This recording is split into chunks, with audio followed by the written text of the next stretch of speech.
7, 6, 5, 4, 3, 2, 1, 0.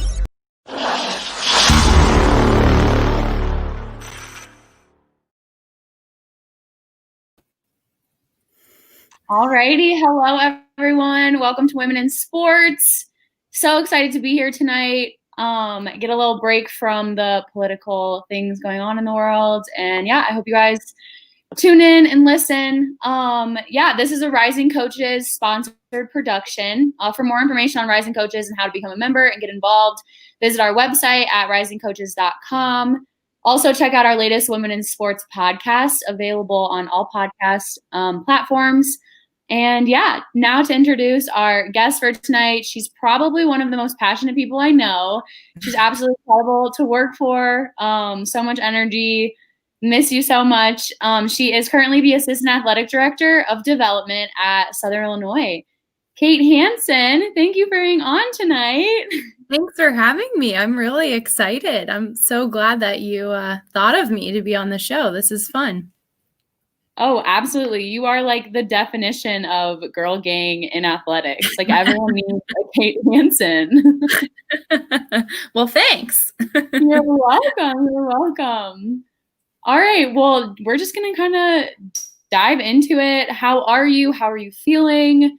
Lots going on, not just in athletics, but in the entire world, for sure. For sure.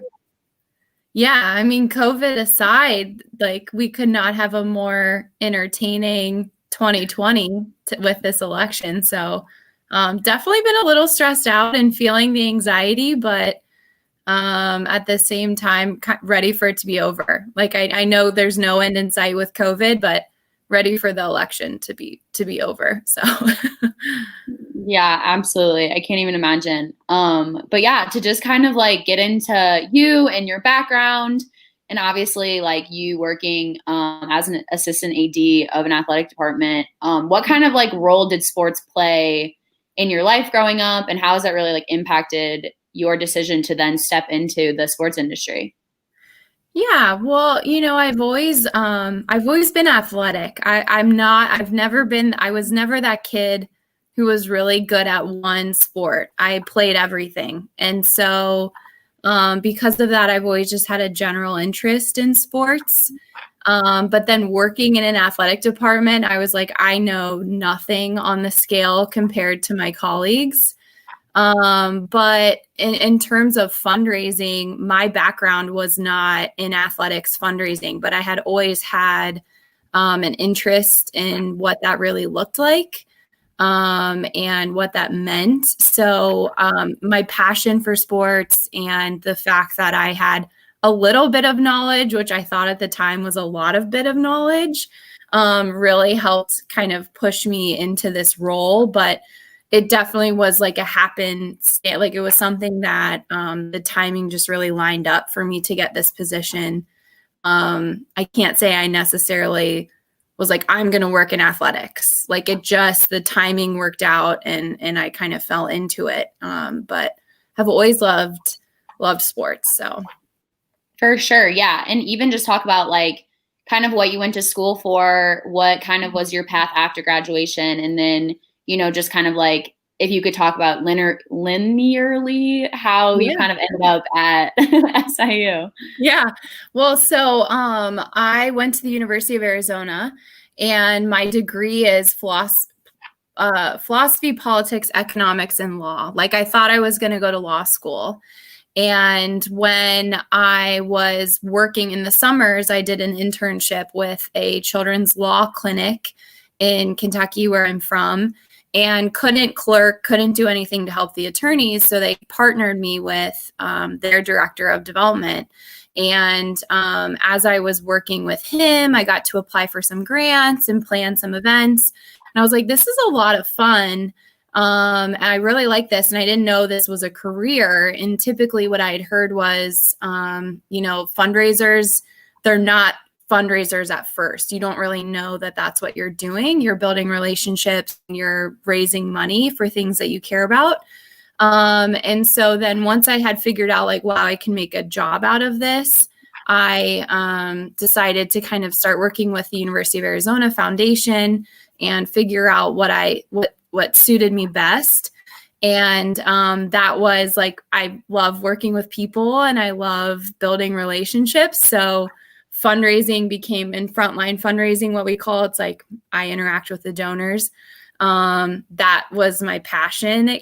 What happened. And so I've been doing that ever since. I started working at the Eller College of Management at the University of Arizona, had an awesome mentor there, was there for about 4 years, and then moved to Colorado and worked and started a community foundation with a gentleman there who in the area where I was, who just had such strong community ties and wanted to do something different. And then was there for 2 years. And then my husband, who's a coach, a swimming and diving coach, got the job here at Southern Illinois, moved here with him, and, fell into athletics, like kind of by happenstance. So it was, it's been a journey.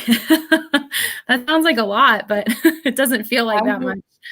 Absolutely. Yeah. And I love that I got to be a little part of it. I still remember our first big meeting, my first day, and you're like, I swear you were standing on the chair, but I don't think you were, but you were just like, okay, everyone, here's the vibe for the year. And I was like, I love her. Well, you're the one who introduced me to the Enneagram. And I think that was where our connection happened, was yes. 8s and 9s. Let's go. Yes. Anybody that has Enneagram questions, please let me know. I will answer and help anybody find out what their Enneagram number is. It's definitely my passion. So yeah, no, for sure. But kind of talk about that initial, having the foundation and, the importance of having those community ties and just the communication aspect of, development and talking to donors. How did you use that experience that you learned and then kind of prepare yourself to step into athletics for the first time? Yeah, well, so one of the things that I always like to say is that, to me, fundraising, it's not transactional, it's relationship building. So if you have a good relationship with people in your circle and your community and those who are providing services in your community, that to me is what stems the relationship to ask for a gift at the end of it. And so I was in higher ed fundraising, and I'd had that kind of, all right, we're raising money for scholarships, we're raising money for professional development, student needs. And then to go to the nonprofit world side of it and really dive into a humane society and a food bank and city needs was completely eye-opening. And it was a challenge for me because I had to move to a place, build these relationships that I hadn't had before. But it was one of the best things that ever could have happened to me because it taught me how to hit the streets and start walking and get out there and put myself into positions where I had to share with them why I'm passionate about getting people involved in their communities, which is exactly what you do in higher education and in athletics, right? So then to go from the community foundation perspective to athletics, which, I had the opportunity to work with another unit on campus when I had first gotten here, and that felt more comfortable to me. It was an academic unit. I was like, okay, this is where I'm going. And then the athletic director at the time was like, we're really interested in you being here in athletics. And I was like, well, I don't know a lot about this world, but what it forced me, and that's what appealed to me, honestly, was the fact that I didn't know a lot about it. And this would be something that would challenge me. If they would have told me COVID was going to happen, I don't know if I would have done it. I'm just kidding. I totally would have done it. But I didn't know how much it was going to challenge me. And I think that it's something where, when you throw yourself into something, it forces you to meet new people and to build those relationships. And that's what I love about fundraising is you never know who you're going to meet. Like you could meet someone who's crazy passionate about women's basketball or men's golf, but yet also has a passion for the arts and dance and theater. And so you have to kind of know a little bit about everything. And that's been the most fun part. But it's one of those things where I saw this as a challenge for me. And I think my outside perspective I hope it's helped us a little bit. And then now with COVID, like, throw the old playbook out the door. Like, college athletics is never going to look the same. So I feel like that's an advantage for me, at least, to have right now. But ask me tomorrow and I might tell you something different. I don't know.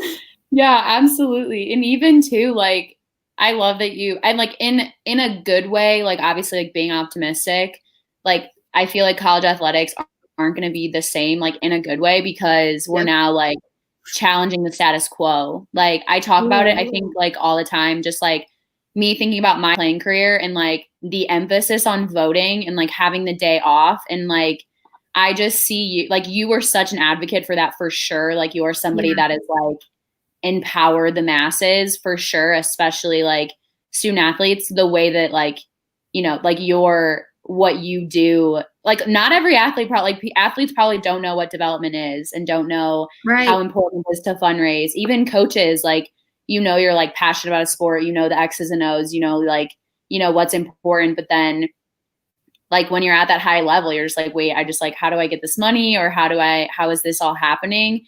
People like don't always know that. And I think that was like the coolest part about my experience, like getting to work with you and getting to just work overall in the shout out Jerry Kill. He just brought in some incredible bringing us together.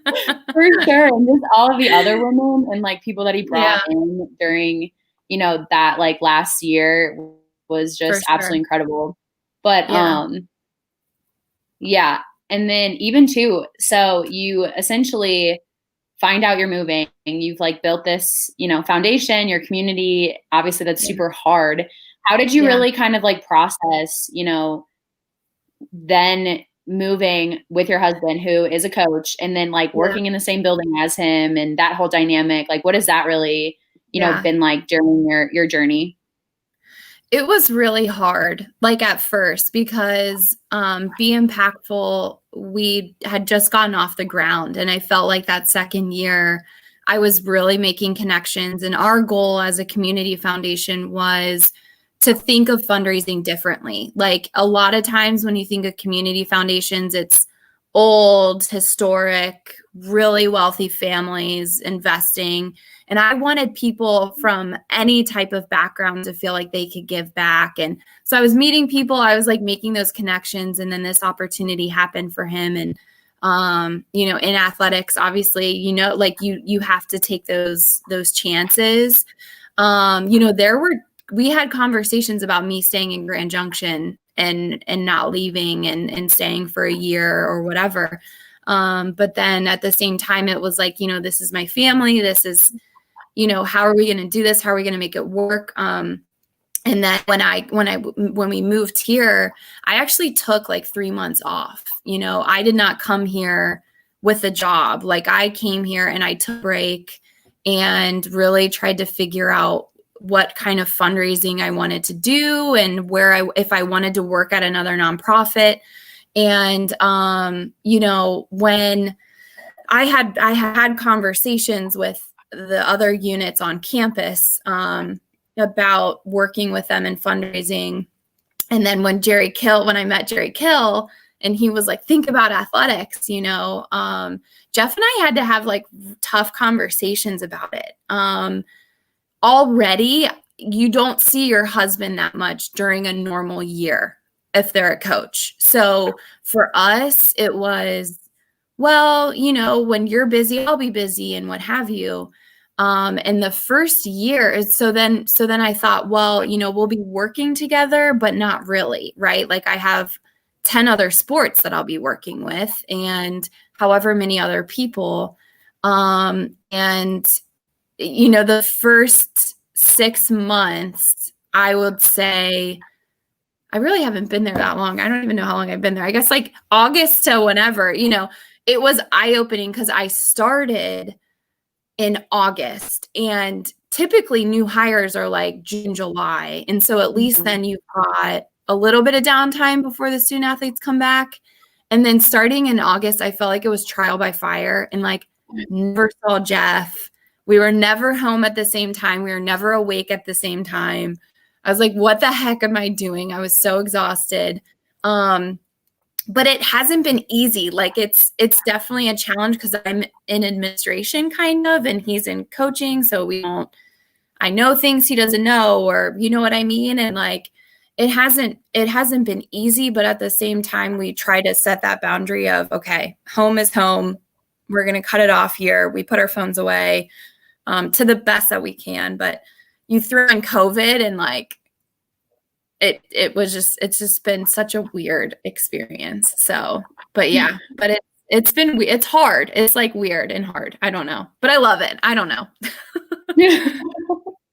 Yeah, but I feel like you thrive in challenge. Like you, once again, and you have a wing 8 on the Enneagram. So like you love the challenge. You love everything that, kind of like you said, like college athletics will never be the same. Like the playbook is out the window and things like that. But can you just kind of speak to just navigating fundraising and kind of all things development from the coach's perspective, from like the administrative perspective, like how important it was that Jerry Kill recruited you? Because it was like very vital to the program for sure. You can't say no to the man, but like you coming is very impactful.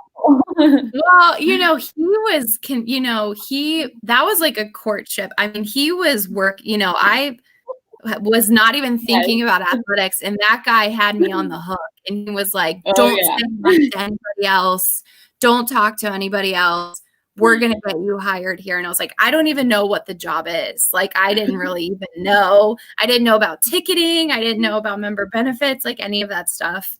And so, honestly, I think what he saw was I did have that outside experience from somewhere else, from anywhere else, because I think a lot of times what happens in fundraising or just in athletics in general, right? Like you've got lifers and you've got people who are here, and there's nothing bad with that. There's absolutely nothing that's wrong with that. But I think you do need a fresh perspective to shake things up, right? And Jerry Kill revitalized the athletic department and brought in like amazing people like our current AD, Liz Jarnigan, and Jeff Jones and Jimmy Carrion. It's like he brought people in to kind of boost this place back up. And I think, when you think about fundraising, again, it's all about relationships. So if you're a personable person, even if you're shy, but you know how to get to know someone, that is what fundraising is. And in my opinion, you're bringing it together with, okay, what are you passionate about?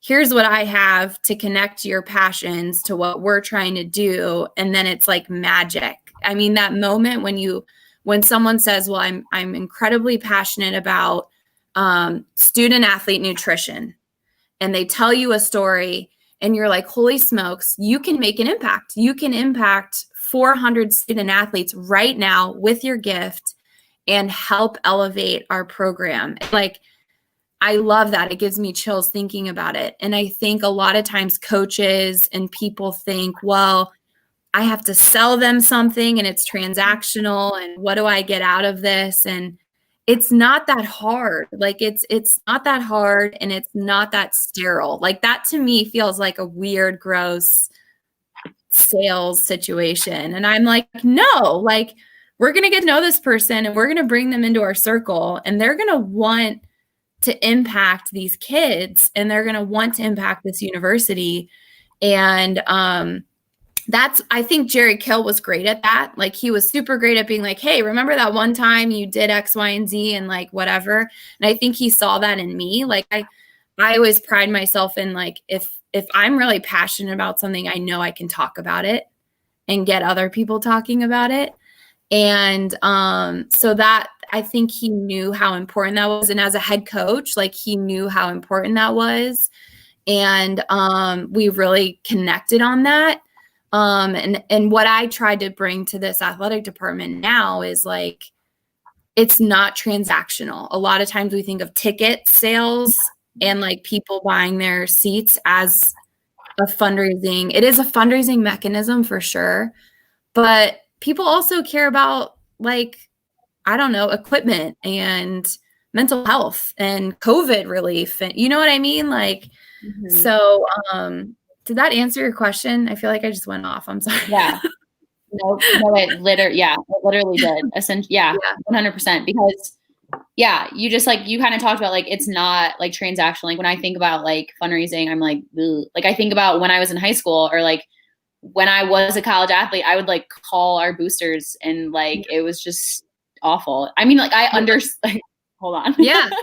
I like 100% appreciated it, especially being like a female athlete where I knew that we were like, did not have the ticket sales. Like we were very much like underappreciated. So we just didn't, you know, we didn't get that clout. We didn't have like, you know, all of those investors and donors and things like that. So I understood the importance of like calling them, but essentially, it was just like, it not felt like a chore. Like it probably felt like it was a task you had to do. But what you don't think about when you're an athlete in that situation is how that makes the person on the other line feel. That donor or that person who came to your game one time and was like, oh my gosh, I'm getting a call from a student athlete. Like this is an incredible experience. And so that's what I hope to bring is like how much, because you don't think about that as a student athlete, how much that means to the other person, right? Like on the other line, but it is really weird. Cold calling people is really weird. I love it, but it's really weird. Like it's a very strange experience. I'm always like, hey, I'm like Buddy the Elf. I'm like, what's your favorite color? Hi, Buddy the Elf. Literally that. Yeah, but it too, like once we started, like when I was at Evansville, we had this tradition. We would always go up into the stands. Like after our games, we would like, you know, it was kind of like common courtesy, talk to your family last, like, you know, say hi to everyone. And that was too kind of like on the flip side of not having, you know, a packed arena. We were allowed to like go and actually like, you know, meet the little girls and like the children watching our games. And like, then we got to meet like the donors. And so then as I like, you know, was there for more than 1 year and like knew who I was talking to, it was a little different. And then we were able to, you know, like invite them to like our family days or like, you know, parents weekend, we had like a dinner, they would come, like our donors would come, like it ended up being so much more like relationship based, but essentially like for someone to come in and like spark that and bring it to life, for sure is super important. But even just like kind of talk about, I think that's something that is super important, especially like the experience I've had like in administration, like how do you not compare yourselves to like, you know, big time schools, like those FBS schools, like your Power Fives? How is that something that you are able to like kind of stay focused on? Like, here are attainable goals for us. Here are, you know, things that like you can come in and change and, you know, programs you can start. How did you really kind of like focus in on like the needs of Southern Illinois and like the needs that like our athletic department needed like initially? Right. Well, that's a great question because to be honest with you, at first I took schools, bigger schools, Power 5 conferences, FBS schools, as a template, as a boilerplate template. I was like, well, we can implement this. We can do the same thing. But our staffing situation, our financial situation, our fan situation, our donor-based situation, completely different than anyone else, right? And I think that and I'm going to relate this to times of COVID because that is our current situation. That is a huge advantage to us. I mean, so at the time when I first started, I was like, wow, we do not have the resources for these things. Like, why aren't people interested in even trying? Like, I wanted to do take these bigger, you know, aspects of Power 5 schools and scale it down to what we could do. And when I first started, people kind of laughed at me. And then I realized why they were laughing at me, you know, but I kept pushing it and I kept challenging people to think differently. And I said, well, why do we do this way? And it was partially because of ignorance, because I just didn't know. And it was partially because I wanted to hear people say, well, it's just what we've always done. Because when someone says that, I lay in. Like, I'm like, well, that's not a reason, right? That's not an excuse. That's not a reason. But in times of COVID, what we're seeing is that being a mid-major that we are, it's benefiting us, right? Like being in rural Illinois, right? Southern Illinois, a benefit to us. Having a lower, now we want our admissions to go up, but like where we're at right now, our kids can be spaced out and they can go to classes still and they can do the mixed hybrids, whereas a Loyola Chicago is in downtown Chicago. Like they can't do that, and they've got the resources. And so I think so that's even within our own conference, so you're comparing yourself all the time. And I think what I tried to do was, and part of it, honestly, Erin, happened when Coach Kill left. And we had a lot of people leave after that, and our ticket office and things like that. And it really stripped us down. And it made us evaluate, like, okay, what are we doing? Who's here and why? And then from there, it helped us gain perspective of, okay, well, what's really important and what really matters. And then, so even though that was such a cruddy time and it was like so hard and awful, dramatic. It was so dramatic. I'm pretty sure I cried maybe every day or every other day. I was like, I'm not going to cry in the office. And then I was like bawling in the office, like shutting my. It was the one meeting, the one full staff meeting I missed. And like my phone was, I don't remember what I had. I had something and I think I'd practiced or something. And I was like in St. Louis. It was insane. Absolutely insane. I was like, oh my God. Well, and it like takes a moment like that to check yourself. And granted, that's like crazy dramatic, but I think a lot of times we view what happens and we forget to just like stop and say, okay, what's really important here? It's so easy, especially in athletics, because you're moving so quick. There's games every single day. There's nothing that really makes us halt and say, whoa, are we doing the right thing? Or are we, going about this the right way? And there's not a lot of time to make changes and adjust a lot of times. And so when that happened, it really forced me to be like, all right, well, like, what are we doing? And how can we make things easier for our team? It may not be the most glamorous or whatever, like what these Power 5 schools, what Louisville's doing or Arizona or whatever, but like, is it efficient and is it working? Because a lot of our issues, honestly, were inefficiency. And so to me, it was like, okay, let's focus. Let's hone in on that. Let's get things more streamlined. But this place has a ton of opportunity too. So like, I think the challenges that I saw during that time, like, oh, wow, we don't have a really great database and we don't have a lot of alumni that are engaged. I see that and I'm like, ooh, look at how many people we can engage and like, how can we get a better database and how can we work with people better? Like, so to me, it's about honing in on what the challenge is. And then for sure, compare yourself and see, okay, what does our website look like compared to theirs? Is it easy to give? I love doing that. I love going to other schools' websites and being like, oh my gosh, I have to do 20 clicks to make a donation. And I'm like, but on our website, we only have to make 5, or like whatever it is.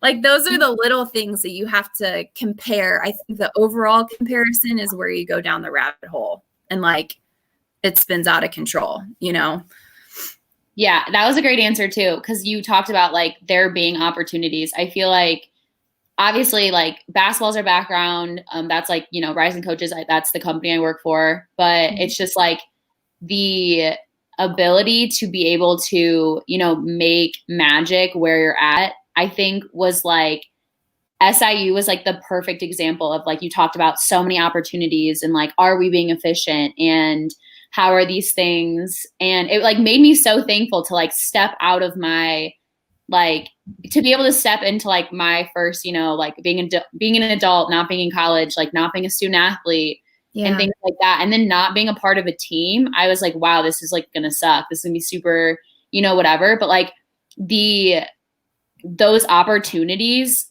were, made me able to step into, and everyone was like, all of our meetings were like, everyone was talking about like how many clicks, or, oh, we have like 5,000 rally tiles we have to put out. Like everyone need it too. Because every single person, you had, everyone from your AD down, Jeff Jones, like always around. Liz was always around. Like, how are you doing? And like the cool part about SIU, like with the GAs is like we had our bullpen, and everyone would be like, all right, how are we? Like, what's the mental health check today? There's no one, everyone's fair game. Like, and that's other huge benefit is like, you look at what's happening in college athletics now, these cuts, right? So staff cuts, for example, like I just texted a former colleague of mine at Arizona who works in the athletic department there. And you look at their staffing and it's like 30 people in a department.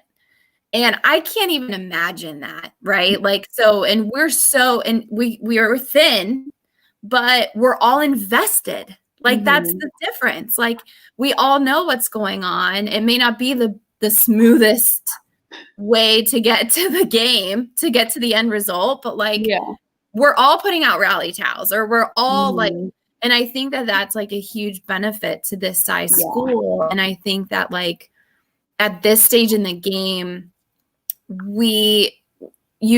people who everybody's going to have each other's backs, and it's, we're not so beefed up that we don't know each other. And like, I don't know, I just totally see that as like that's huge potential. It's exhausting. Like, we're all really tired, but it's fun. No, absolutely. And I think it's just like, it's so like, it was just like it was a beautiful experience, I think, because like you were exhausted, but like I got to like sit in meetings with the athletic department, like with development, with ticketing, with like, we were all there.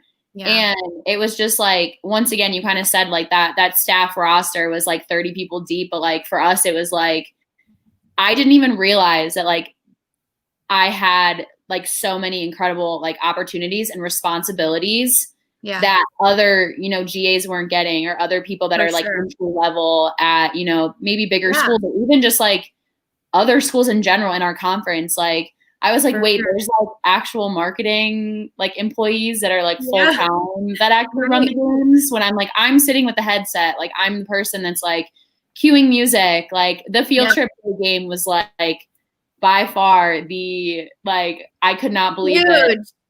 Oh, it was incredible. Like, it was like, you did such an awesome job. It was like, it was like this scary, like, but to think that like when you're in it, you don't realize, you're just like, oh, this is what I have to do. Like, this is like, you just like go through it. Obviously, like, you have people to lean on, and like, I would be in your office, like, Kate, like, what music should I play at this elementary school? Like, what should I do? And stuff like that. And, like, Marissa was incredible. Like, she was such like a mentor to me, and somebody that was just like, I looked up to her so much, and it was like so cool to just like have the opportunities that I didn't think like were even.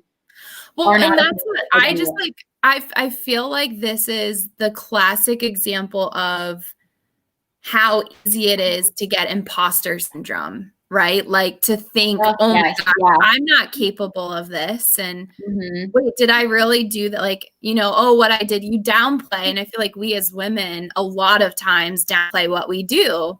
And it was funny. I'm like, so thankful you asked me on this show, because I was, okay, I don't feel like really what I'm doing is that big of a deal. But then when you scale it up and you look at like other efforts that are this big, or running a basketball game, or doing whatever, it's the same skill set. Like, it's the same, we're doing the same exact thing as people at bigger schools or whatever are doing. And I think as women, we have this tendency to I'm just like, oh, it's okay, it's whatever.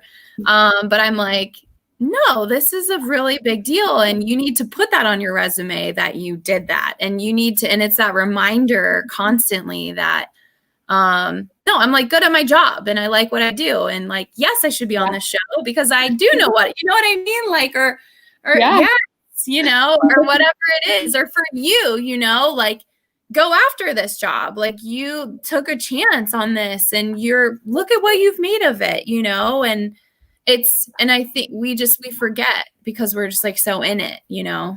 Yeah, definitely. And I think even too, just the like having everybody so like concentrated in a way, it was like, whatever you need, like how do I even put this on my resume, or what do I put on my resume? Like, do I say that I had like I, you know, created the atmosphere and got like the all-time, you know, women's basketball season, whatever, attendance record. Like, do I put that on my resume? Do I like, you know, do all those things? And like to have like you, like the women around us that were like, absolutely, like, yes. Or like Marissa would be like, did you put it on your resume yet? Like, is it on your resume? Because it was like, not only was it, we were like, had heavy opportunity, heavy responsibility, but it was like, how can we prepare you for what's next? Like, I feel like Jeff Jones loves talking about like, I'm 100% with my letters of recommendation. Like he would pop his head in and be like, anybody need a letter? Yes. Yeah. I think that's the biggest thing too, is just like, we weren't, you know, no one there is kind of like, oh yeah, like, you know, you're going to be a lifer, you're going to be here forever. It's like, you know, everyone respected like the, you know, the opportunities. Yeah, for sure. Well, and that's but even too. Oh, go ahead. No, you're good. You go.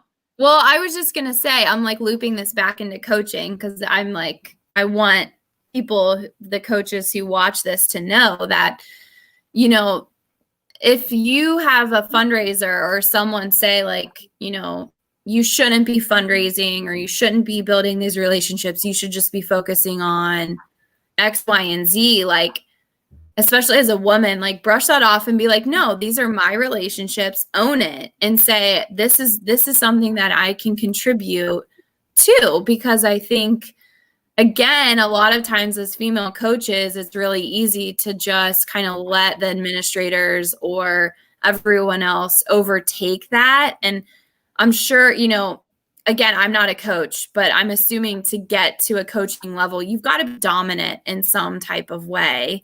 And I think if you feel a little bit lax in a skill set or whatever, own it and say, look, you know what, this is something that I want to improve, and then go out and do it. Because I feel like if it's something you feel like you could be good at, again, it goes back to imposter syndrome. You're like, well, I'm just a coach. I don't know. And I hate when people say that. I'm like, no, you're human and you're good at building relationships and you're really good at talking to people. So like, you can do this, you know, you can build those things into it. And to me, that's super important, because I think when we downplay our ability to connect with people and the importance of that relationship, it does you such a disservice, and it totally takes that away from the person that you're connecting with. You know what I mean? So sorry, had to plug that in there so coaches, hype those relationships because they're important, and don't let people take them away from you. For sure. Yeah. Especially just like women's sports, like not even having to be, I mean, all sports in general, but essentially like fundraising is such, like, it's so impactful. Like even when I transferred, I was D2, like we just owned it. It was like D2, like that's like what you thrive off of. You thrive off of like volunteering and having that, like, I got shown like a work-life balance that I never thought was possible, like being able to play at the next level and compete. And like, we were freaking good. Like we were good. We competed, and it was like just such a, like where before I feel like at different levels or like higher, like powered schools, like you don't have this emphasis on like, you know, fundraising because it's all there and like provided for you. But like to know that like when I was like, you know, getting my parka, or we were, you know, we got to go on some amazing trips and like didn't have to pay our plane tickets just because of like the camps we were working, or the opportunities we were chasing, you know, in the community and things like that. And the way that our athletic department was like setting us up super well. Like we like made it. It was a part of our culture. And I think it like definitely had like helped me because I was like, this is super important. And like, I wanted to pursue like a career in administration. Yeah. But yeah, like it was just such that like but I do think that like there's a stigma of just like, you know, you're just a student athlete, like you're just a football player or this or that. And like, you know, and even with like coaches and something that like I see a lot in basketball is like, you're just a recruiting coordinator. Like you're just, you know, a director of basketball operations and people like are put in these boxes and then they like stay there, you know? Oh, for sure. I view my whole thing is if you, and this is how I feel like I've always carried myself, is that if you work at a place where whether it's in the public eye, whatever else, whether you're a video coordinator or a fundraiser or in the business office, you're a representative of that institution. And so when you go out into the public, you need to be knowledgeable and you need to be respectful and you need to be understanding. Like to me, it's one of those things where we are all equally important in this role, from volunteers to coaches to fundraisers to business office, because everyone, in my opinion, is a donor, and every single person that I interact with needs to have a good experience with me, because then they're going to advocate for my institution and share that with everyone else. Like that's how I view it. It's like I call myself like a spider web person. I view touch points and I can see the interactions and why they're important. And like even when I was working like on Tuesday, and someone asked me, what do you do? Where do you work? And I said, SIU. I wasn't sure how far to get into it. I was like, well, I work at SIU. And they're like, in what? And I said, athletics. And what, you know, whatever. And so then as soon as I said that, or either way, I want people to have a good experience with me, whether they're coming into a polling station or if they're trying to find the bathroom. Like my biggest thing, Erin, and I said this to the GAs this year, I said, if you see someone in the hallway who looks lost or doesn't look like they're typically here or whatever, ask them if they need help, right? Like that, to me, it's customer service based. Like, so anyone from a video coordinator to the head coach, in my opinion, they're all equally important. And if honestly, typically the people, the video coordinators, assistant coaches, whatever, are more important because they have more interaction with recruits, with families, with whatever else typically, right? So like, and they interact with the business managers and administrators. So like you want people around you who can do that, you know, that I think that's like super important. Yeah. And regardless if you said it to like my GA class or not, like we saw the impact from like top down. Like that was the biggest thing. It was like, you know, I mean, like it's just my personality in general. Like if I walk past a piece of garbage, I'm going to like pick it up like in the arena or something, or, you know, walking out to the football stadium. Like we cover so much ground on game days. Like yes. All over the place. And you just really get like, you know, a full like, yes, I'm like, I got so good at like, okay, I have a task right now in my head and like trying to just not be like completely like a space cadet. But like I got so good at like multitasking because once again, like there was no way you could get from like point A to point B without there being like anything in between of just like someone that's lost or someone that like needs something, or like we were known for our outfits. So people would be like, where'd you get your skirt or your boots? Yeah. Being personable and approachable. Yeah. And then I would be like, why are these people like stopping and talking to me? It's like, oh, like I'm literally like standing in the middle of the field in the court. Like that makes sense. But like, who am I? Like, I loved it. Cause I was like, oh my gosh, yes. Like, what's up? Like, this is where I got like, whatever. Like, it just became like one of those things where it was like, who am I to be like, ew, like go away, or like I don't know, figure it out. Too good for this, or because like you never know how it's gonna leave that other person. I mean, that's my whole thing, and I've even said this like in leadership in one of our meetings last week. Like COVID sucks, right? Like we're exhausted of it.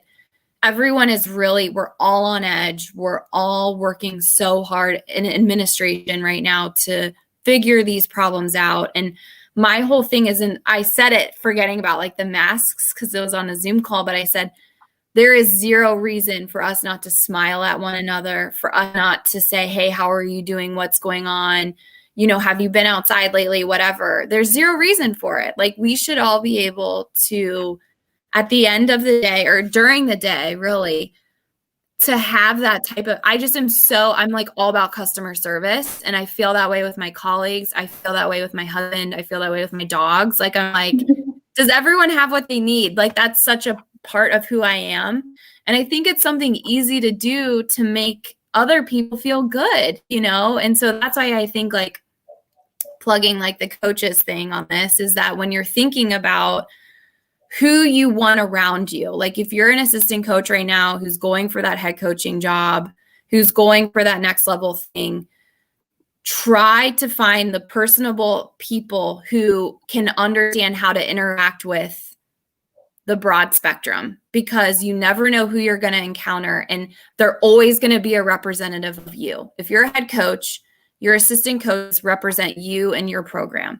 If you're an administrator, people around you, they represent you. Like, when there's something wrong, they never blame it on the assistant coach. It's always the head coach or the AD, right? Like, they're like, who can we blame this on? Mm-hmm. And I think it's just one of those things. It's so important to me. So as I think about like next steps for me and like whatever else, like, I'm like, all right, well, who do we want in these positions, or who would I put around me that build me up and make me remember it's about everyone else too? Because I just am all like customer service, number one. Yeah. And even like the student athletes as well, like it's their experience, like it's, totally. The impact of like you being able to like, fundraise or like get them this equipment, or like then be able to go out and like, because in some sports, like they are compared to like, basketball, you're competing against Notre Dame, like, all like South Carolina, right. like Oregon, like you're competing against all of those people. And it's super important to like, feel like you have like a level playing field on that aspect. Sure. Right. But yeah, and even just like talking about, like we kind of talked about, like the playbook is out the window. Like there is a fresh slate for sure. Yeah. What kind of is like going forward? You kind of jumped the gun and brought up like you worked a polling place. I was like, of course, she's amazing. She does it all. Like, what a queen! I can't. Very long day. Yeah, but like that's something that like I think like once again throwing the playbook out the window. It's like there was this stigma and this like this energy in college athletics, or just in athletics in general, of like always grinding in the office. It's something that we hear so much, like in the basketball community, and like in every coaching community is like first in, first out for being in the office and stuff. And I think there's this like huge turning point now where like, like sports were deemed like non-essential, and it was like super impactful because for the first time it's like, but this is our lives. Like this is what we love. This is what we do. Like at the end of the day, like if the, ball doesn't drop or, the whistle doesn't blow, like what are, what are we supposed to do? But these are kind of, yeah, absolutely. Yeah. Oh, the impact that like, economically, like the places around you, like these schools. Mm-hmm. Yeah. That was a huge thing I definitely learned for sure working at SIU is just like, and having like my family ties there. Like my dad grew up there, and, my grandparents are, in the community. I was like, this is like the impact is so much larger than what we think, but like it's even more important of like, the customer service, my grandparents have been to every single game since, I don't even know, 57, 8 years. Like, and it's still going to matter, like how they, are treated and whatever, but to just kind of focus on like moving forward. And, the NCAA granted election day off. Like, what are those, like, what kind of things like that are you, really advocating for moving forward and, kind of standing up to and feeling like you have the ability to, empower those around you and empower student athletes and voice your opinions on just the stuff that's happening around us today? Yeah, no. Well, so I will say from when I first started here, I am not an advocate for being the person in the room who says they've worked the most hours. To me, that has never been cool. That has never given someone more clout. A lot of times to me, that says you're not efficient at your job and you don't know when to call it quits. So Yes. when I first started working in athletics, I was like, I'm not going to brag about how many hours I'm working. I'm not going to work more than I need to, because I had this mental health work mentality I feel like, I know I'm younger, but I feel like I worked that out. Like, I'm okay with saying, like, I'm going to end my workday at 5:30, or I'm going to put my phone away. I don't sleep with my phone by my bed. It stays in the kitchen all night. Like,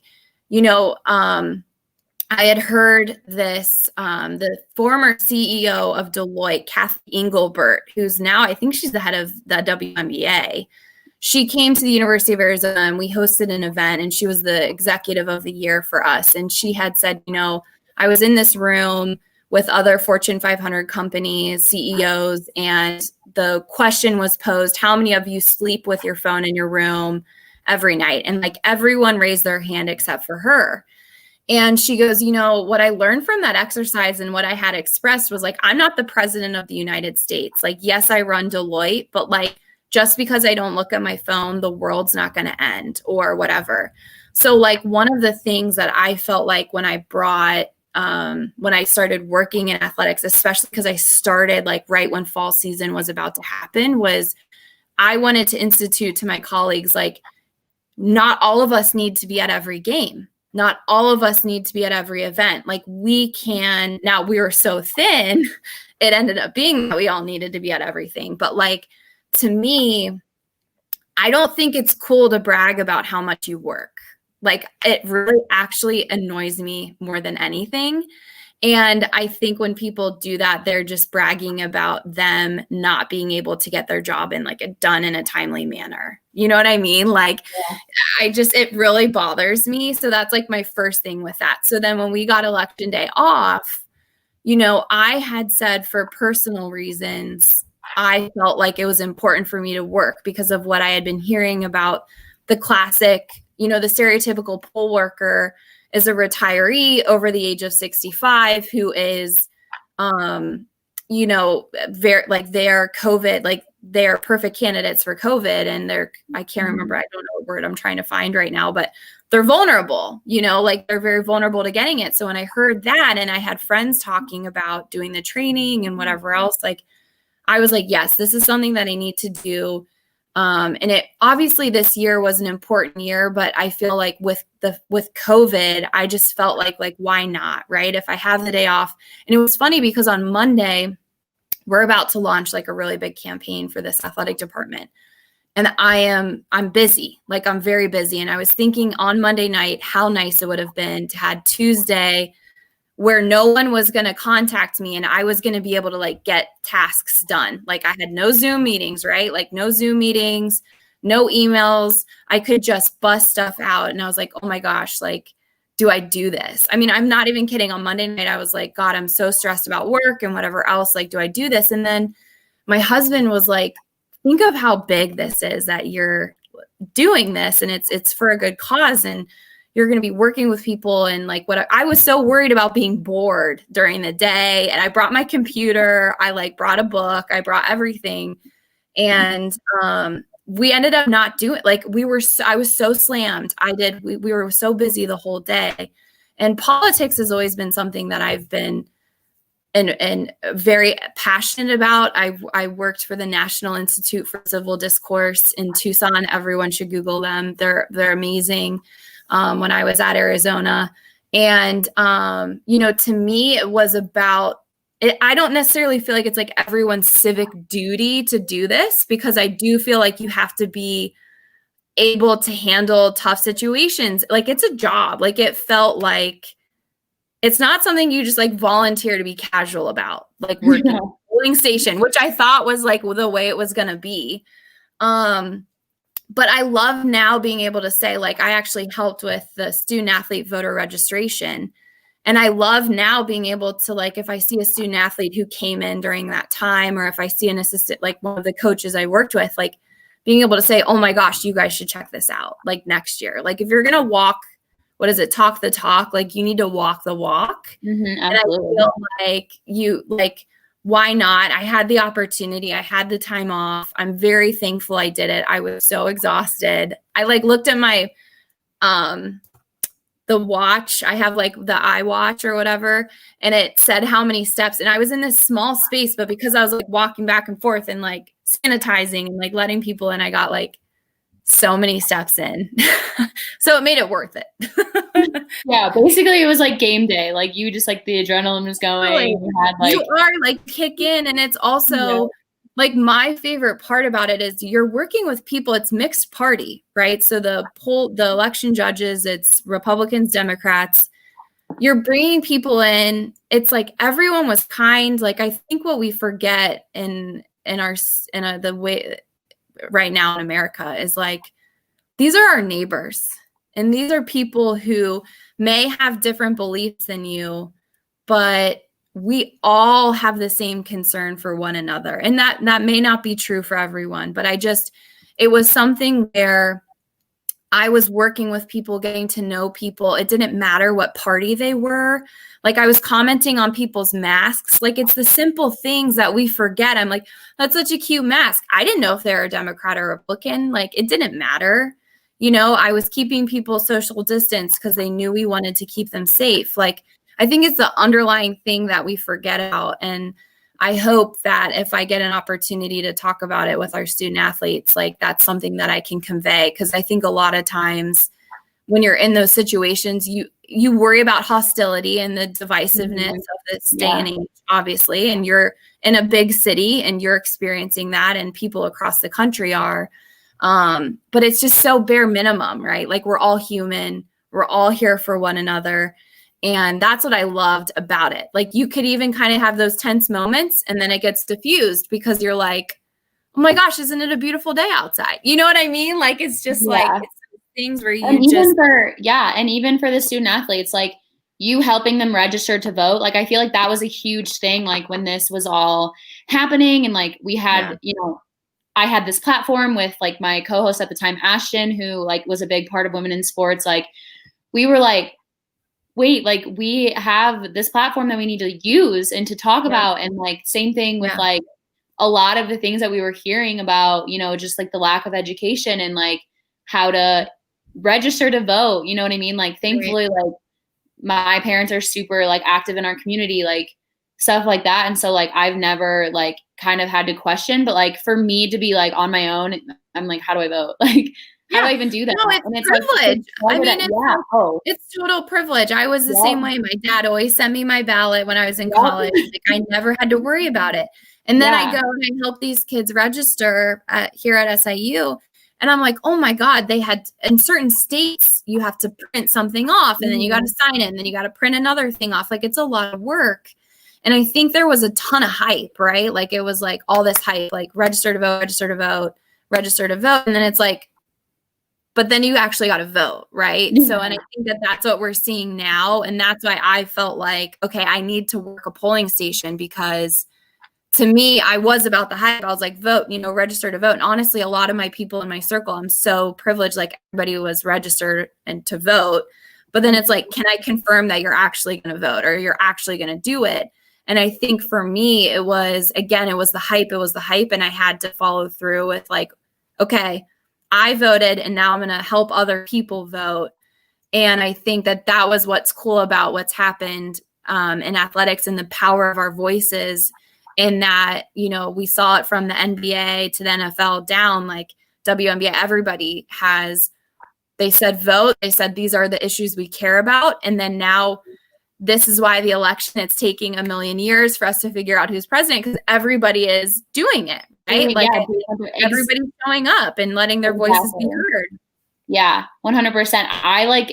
I felt that so hard. Like when you just said like it's all about the hype and then you have to like actually show up. Like I was like, okay, like and even not even just that of like showing up and voting, but like being educated. Like I'm like I turned 24 this year. And so I was like, okay, I'm 24. Like I want to have hard conversations with my parents. Like I want to have hard conversations with people that like, why do you think this way? Like, why, you know, why should I vote, you know, this way or that way? Or like, what is, you know, this person focusing on? Why is that important? You know, what, like, you know, because there's so many different, it's such a trickle down effect. It's like, you know, education and, you know, environment and things like that of like certain people focus on things.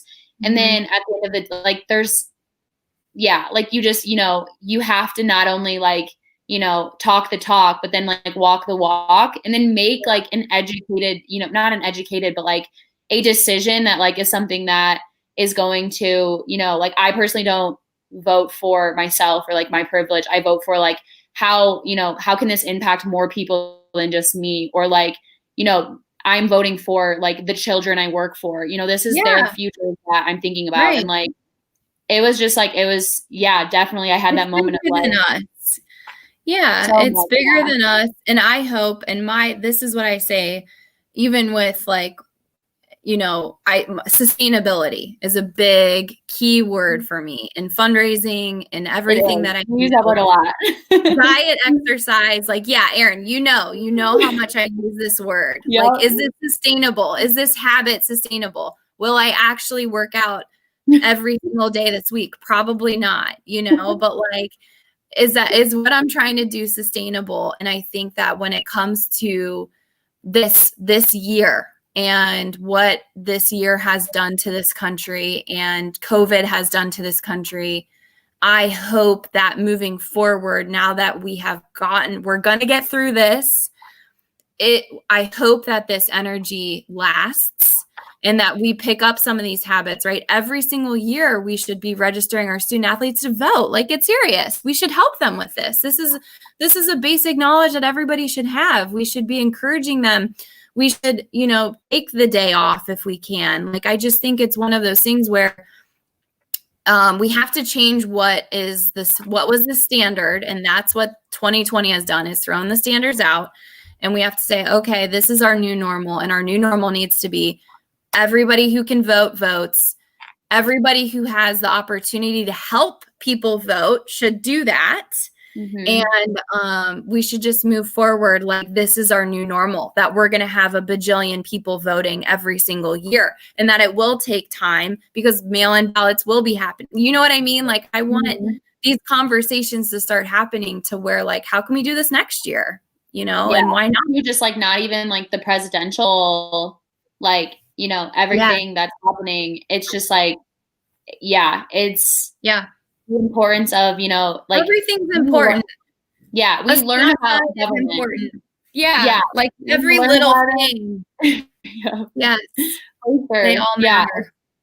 Everything. And even, but like too, like being able to like, you know, make a good decision or, you know, like see what that person's about. Like if you, you know, support that or think that that's important or like whatever impact it's going to have like on your like life and the people around you and the people you love. Like the biggest thing, I think the emphasis that like I really felt was like, you know, don't tell somebody that you love them and then, you know, be for yourself, you know, just do things, which I mean, everyone has like their own opinions and things like that. But I think that was just like kind of a real, like, you know, what are you actually going to do when you get there? If you do get there. So like, you know, get to the polls, vote, like do all of that. And I mean, like, hopefully soon we'll have a president, but at this point, it was like, honestly, but like waiting, I was like, low key, I was like, this is like, that means so many people voted. Like that means, and they're doing what they can to make sure every vote counts, and that's important, right? Like that's a positive, but we don't hear about those positive takeaways. You know, it's like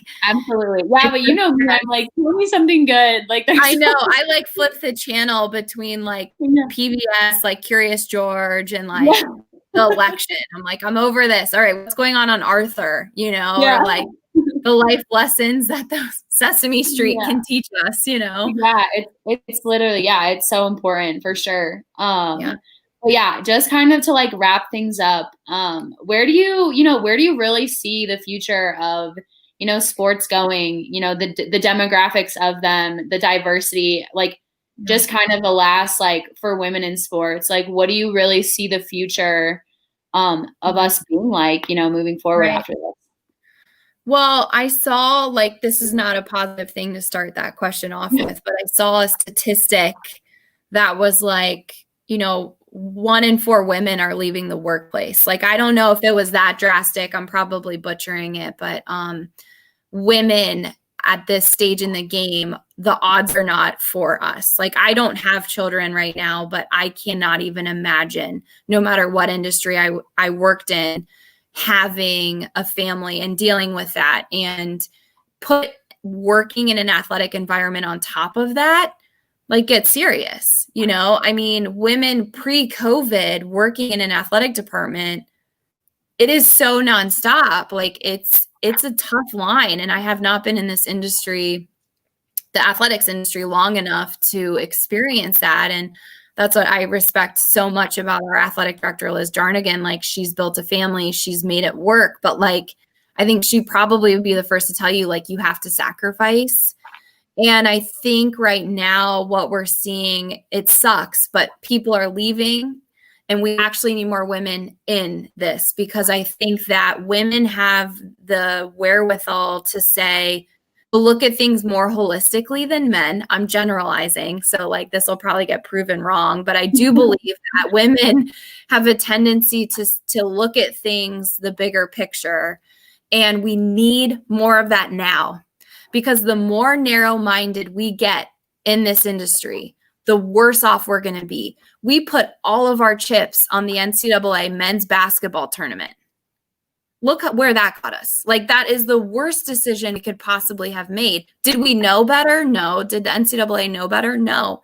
But I think if we can get people in the conversation who have different opinions, different ideas, different experiences, different backgrounds, we will be so much better off. And I'm biased because I know so many strong, amazing women, but I think that's what we need more of. Like, we need more people who can think outside the box. And, you know, with the way college athletics is going at this stage in the game, I think it's going to go down. I think women are going to leave this industry.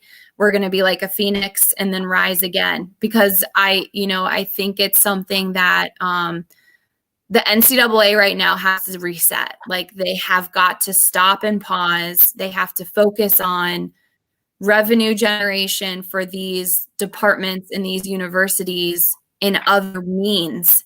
And, you know, not to flaunt my profession, but like, that's what we're here for. And I think that that's been forgotten, is like pure philanthropic philanthropy in athletics, because it has been so much so about member benefits and ticket sales and tournaments and merch and branding and whatever else. Like, we gotta take all back to what is the reason we're here, right? Mm-hmm.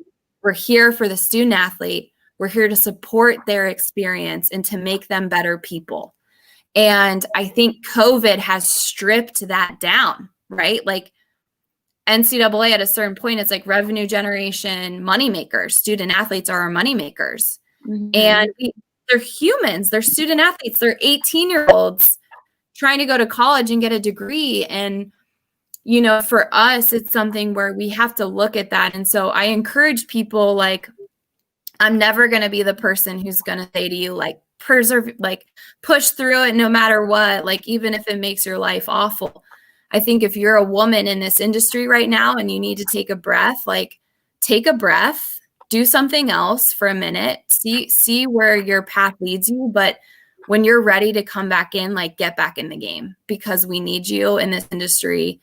And I think it's something where we're going to get through this. That's what I keep telling myself, no matter what it is, we're going to get through this. How we do it, I'm not sure, but I think we have to think of this as a holistic solution, sustainable, so holistic solution, not a Band-Aid.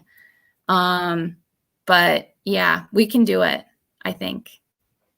Absolutely. We can, for sure. No, that was super inspiring. That was definitely, yeah, because it is hard, especially just being like, I'm starting out, you know, I'm like stepping into, and that was a huge thing of like, do I want to do this? Like, is this, right, you know, like, once again, like, a big part of like our story and like our hearts behind women in sports is just like, I didn't have like a female head coach until like my last 2 years, and I've been playing basketball since I was 4. Like, Right. you know, I never was surrounded by, I never saw myself in roles that I like knew were attainable and things like that. And I think like it just makes it so much like what you said, like it's okay to like, you know, take a break, like step back.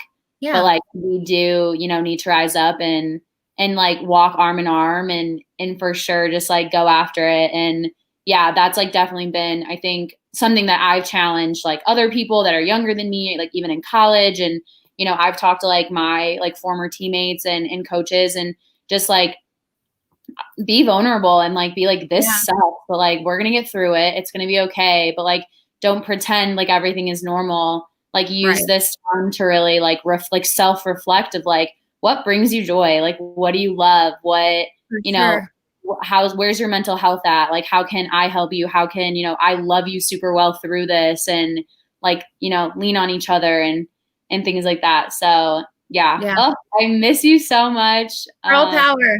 Yes, girl for life. Love it. But yeah, thank you so much for being on tonight. Yeah, absolutely. And we will catch you guys next week. So yeah, thanks for listening. Good night. Thanks.